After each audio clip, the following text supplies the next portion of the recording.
I was very blessed. I had an incredible childhood. My parents loved me. My parents are still together to this day. They're 29 years going strong.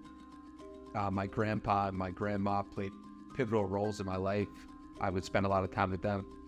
I always felt average in every sense of the word. I always felt like I was the median. I was the midpoint for everything. And so at one point, at some level, you feel at home everywhere. And at another, you're like, wasn't I meant for more? I'm just going to be average my entire life. I'm just going to be the midpoint my entire life. So those were kind of my thoughts for a lot of my childhood. I was normal in most aspects, but in one place I wasn't normal, was in writing. When I was 6 years old, I told my friend, hey, I saw my parents reading the New York Times. Why don't we build something to take that over?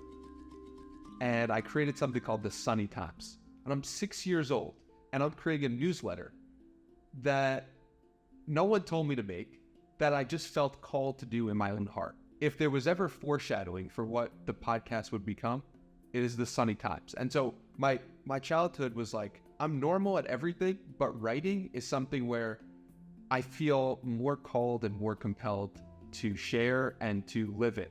I started blogs when I was 12 years old. I remember my first blog was for my Little League team. And I would write the recaps after every game of like, Johnny did this, RJ hit a home run.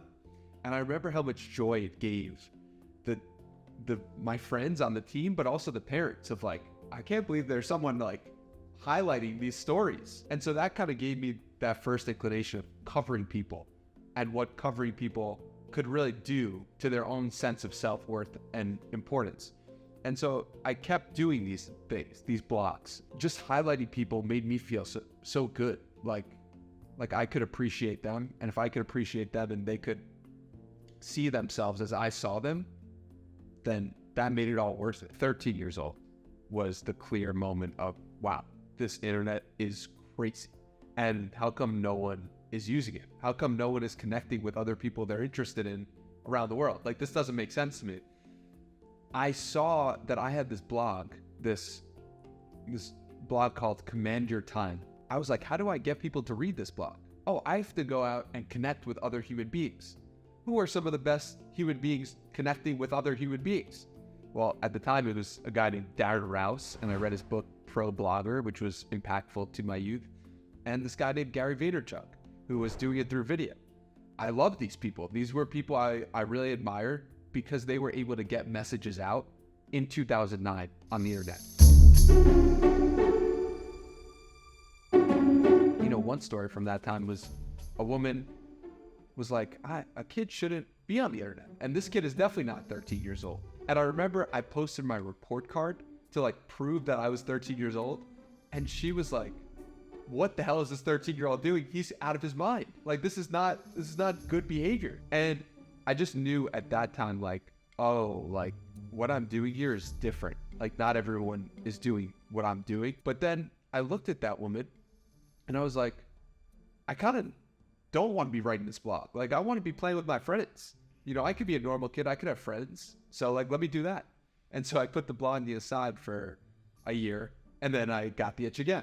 I mean, well, this itch, it popped up from 15 to 25. The itch to connect with humans around the world and use the gifts that I was given was in me.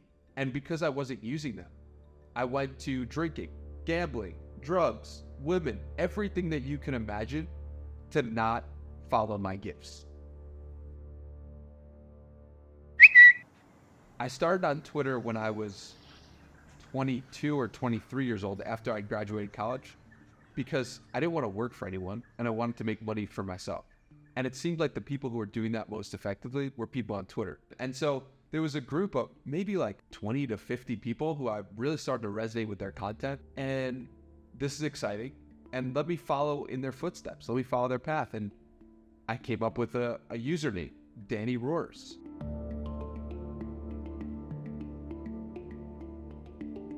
Looking back on it, I was so insecure. Like I wasn't able to post under my own name because I wasn't confident enough in what I was saying. And it wasn't the true version of me. And deep down, I knew that.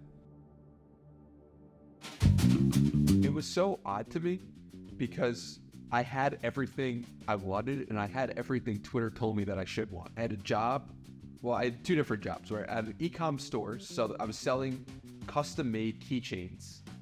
And I had a job working with Nate Schmidt where he was paying me a high salary to do very little work. And so I had these two things going on at the same time and making a lot of money for a 22, 23, 24-year-old kid out of college. And I could live from anywhere and I could do it all from my laptop. And I would say to myself, I'm not happy. I'm not fulfilled. I don't want to wake up. The tipping point for me was when, I've never talked about this. I was talking to my cousin during the holidays and I was repeating some of the things that I had heard on Twitter. And she started to cry. And I was like, I love my cousin. Like, why, for any reason, would I say something to make her cry? I took responsibility for it of like, I just said those things, but I don't even know if I believe them. And even if they're true, why'd I say them like that? And I realized that Twitter was programming it. And the programming that was coming out was not something that I actually appreciated or enjoyed or would want to emulate. Started to really question, like, are these my beliefs or are these just beliefs that people I read on Twitter held? And, you know, a lot of people talk about the mainstream media is saying this. Well, Twitter is mainstream media. Twitter is programming your thoughts. If you're on it 24/7 like I was. I guess I just witnessed in myself a lack of empathy for other perspectives and a feeling that I had a lot of room to grow.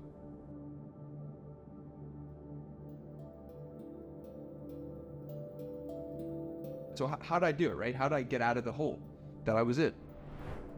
There were two things. It was doing 75 hard and it was meditating. 75 Hard is a 75-day program by Andy Frisella, which I was fortunate enough to interview for episode 346 of the podcast. Read 10 pages of a book. You do 2 workouts. One of them has to be outside. You drink a gallon of water. You eat and follow a diet that can't involve alcohol at all. And you take a progress picture. And it's pretty simple stuff, but done consistently. It was the first time in my life where I was like, oh wow, I thought I wasn't a disciplined person, you know, because normal people are not disciplined. And now I can do that. And so that to me was mind-blowing and exciting. And I was writing notes every day on my phone and I was unplugging from Twitter. And at the same time, I was learning to meditate. I now can see myself in third person. I now can understand that I'm not my thoughts. This was like pivotal for me. And this started September 2019. I moved back in with my parents and I just knew that I had to get my mind right and I had to use this time to completely isolate myself and to understand myself at a deeper level. I figured, I don't know where I'm supposed to go, but I know that I need to understand myself if I'm gonna make moves forward. So what can I do? Let me go back to the thing that I was doing as a child. Let me go back to the blogs, right? Let me go back to writing. In March of 2020, I noticed that DannyMiranda.com was available as a domain. And I can't tell you how excited this made me feel, like aside from the universe that I was on the right path, like now I can have my own name online, like, okay, I'm gonna write 2 blog posts a week for however long it takes until I figure out where I'm supposed to go. And so I did that. Those blog posts were foundational to help give me a sense of self, a sense of what do I value? And those blog posts were very similar to the blog posts that I wrote at 13, teaching myself and others how to be happier, how to make the most out of life, how to find purpose. To give you context, I started meditating in September of 2019. So I meditated 20 minutes a day until May of 2020. And then May of 2020, I said, I can go deeper on myself. And I heard about Naval's 60-minute, 60-day meditation challenge.